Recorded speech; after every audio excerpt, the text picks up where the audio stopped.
ഇന്ന് പരിചയപ്പെടുത്താൻ പോകുന്ന സ്റ്റോക്ക് ഇൻ്റഗ്ര എസൻഷ്യ ലിമിറ്റഡ് 2007 സ്ഥാപിച്ച കമ്പനിയാണ്. സ്മോൾ ക്യാപ്പ് കമ്പനിയാണ്. മാർക്കറ്റ് ക്യാപിറ്റൽ 274 കോടിയാണ്. ടെക്സ്റ്റൈൽ ആൻഡ് ഗാർമെൻറ്റ് സെക്ടറിലാണ് ഈ കമ്പനിയുടെ പ്രധാനമായിട്ടുള്ള റവന്യൂ ഉള്ളത്.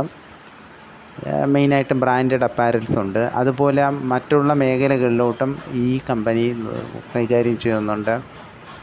അതിൽ ലൈഫ് നെസസിറ്റിക്ക് ആവശ്യമായിട്ടുള്ള ഫുഡ്, അഗ്രികൾച്ചറൽ ട്രേഡിങ് ഇതുപോലെയുള്ള കാര്യങ്ങളിലൊക്കെ കമ്പനി ചെയ്യുന്നുണ്ട്.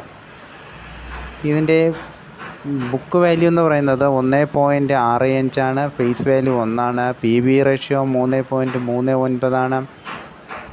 PE റേഷ്യോ 21.98 ആണ്.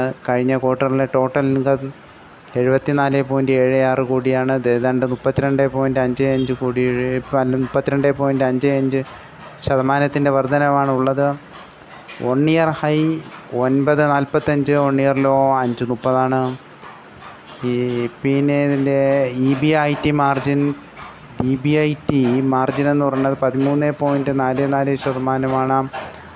അതുപോലെ EBIT 10.05, EBIT ഗ്രോത്തിൻ്റെ പെർസെൻറ്റേജ് 455.55 ആണ്. പ്രോഫിറ്റ് ആഫ്റ്റർ ടാക്സ് പാറ്റ് 7.53 ആണ്. പാറ്റ് ഗ്രോത്ത് എന്ന് പറയുന്നത് 536.34 ആണ്. പിന്നെ net cash flow 15.47. Net cash flow growth എന്ന് പറഞ്ഞത് 3939 ആണ്. ക്യാഷ് ആൻഡ് ക്യാഷ് ഇക്വലൻ്റ് വിഭാഗത്തിലോട്ട് വരികയാണെങ്കിൽ ക്യാഷ് ആൻഡ് ക്യാഷ് ഇക്വലൻറ്റിൻ്റെ പെർസെൻറ്റേജ് ഓഫ് ഗ്രോത്ത് എന്ന് പറഞ്ഞത് 3994 കഴിഞ്ഞ ക്വാർട്ടറിലൊക്കെ ഉണ്ടായിരുന്നത്. കഴിഞ്ഞ ക്വാർട്ടറിലെ PE പ്രൈസ് ഏർണിംഗ് റേഷ്യോ എന്ന് പറഞ്ഞാൽ 41.84 ആണ്. PB റേഷ്യോ കഴിഞ്ഞ ക്വാർട്ടറിൽ 3.66 ആണ്.